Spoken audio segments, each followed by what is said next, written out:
Welcome to Ackerman Recap. After a long period of waiting, we finally have the latest information from Chapter 239. In the closing segment of Jujutsu Kaisen Chapter 238, our main character Yuji appeared on the battlefield and prepared to face off against the cursed King Sukuna.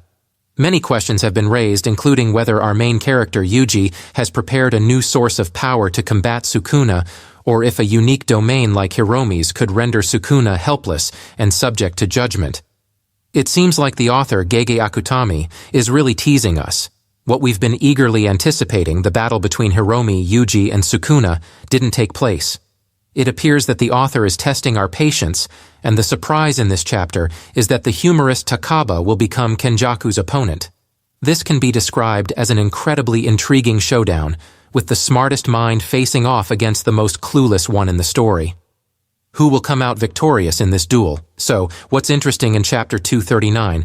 Let's find out with Ackerman. The chapter begins with an image of a curly-haired girl trying to escape from someone. Notably, she's wearing a rather cute outfit and has dark blackish eyes. It appears that she might be a sorcerer from the past. However, her name is not mentioned, and she bears a striking resemblance to Uro Takako.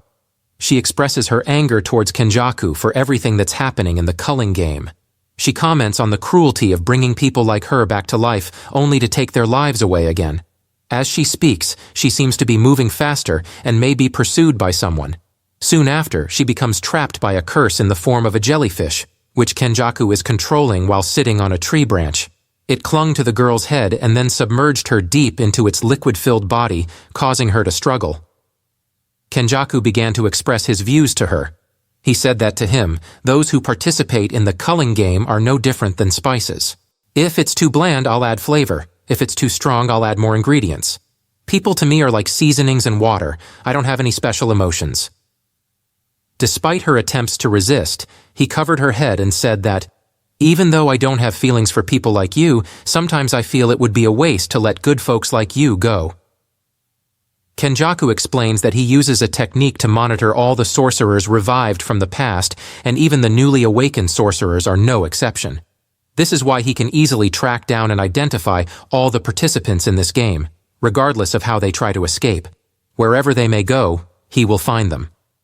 Afterward, another person arrives and asks him why he's still talking when the girl has already died. Hazanoki is preparing to face off against Kenjaku. Hazanoki comments that it seems Kenjaku has been living for so long that he's now talking to himself. Kenjaku responds by saying that he's gradually lost his friends. At this point, we can see that despite being an extremely evil antagonist, after 1,000 years of existence, Kenjaku still feels a sense of loneliness. This villain still has people he considers friends. It's evident that there's a hint of humanity left in him, suggesting that Kenjaku was once a normal person before becoming the antagonist he is now.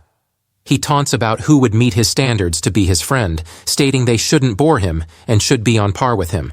However, Hazanoki declines Kenjaku's offer of friendship.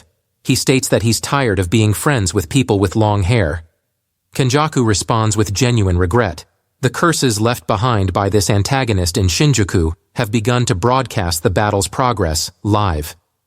So, Kenjaku asks Hazanoki to wait for a while as he monitors Gojo's battle against Sukuna over the phone. He realizes that Sukuna has expanded the scope of his curse technique to defeat Gojo. There's a handsome face there, Kenjaku remarks. Hazanoki asks if Kenjaku will be the next one to fight if Gojo and the others win. The antagonist explains that he left a lot of his curses in Shinjuku to monitor the situation. If anyone leaves Shinjuku, he will know based on the total amount of cursed energy. Because he also knows the amount of cursed energy each sorcerer possesses, Yuta is of particular interest to him as the second most powerful. He also shares his vision for his curses. Kenjaku then lists the names he's keeping an eye on. First is Maki, who has completely awakened the heavenly restriction and reached Toji's level. The next is Meimei's younger brother, who is highly likely to possess the ability to shift space. Lastly, there's Yuta, who he pays special attention to because of his immense cursed energy, second only to Gojo. These individuals could pose significant obstacles to Kenjaku's plan to massacre the remaining participants in his scheme. Afterward, Kenjaku releases his curses to launch a surprise attack on Hazanoki. He tries to survive by throwing a tooth containing his cursed technique towards Kenjaku. The tooth then explodes upon impact, and Hazanoki attempts to make a getaway. However, along the way he keeps getting attacked by the curses, and he has to use his eye to purify them. Yet, despite his efforts, he can't escape from Kenjaku's grasp. "What is your purpose in the end?" Hazanoki asks. When asked about his purpose, Kenjaku unhesitatingly states that he will end the culling game by eliminating all the players. After that, he will proceed with the process of uniting Tengen with all the people in Japan.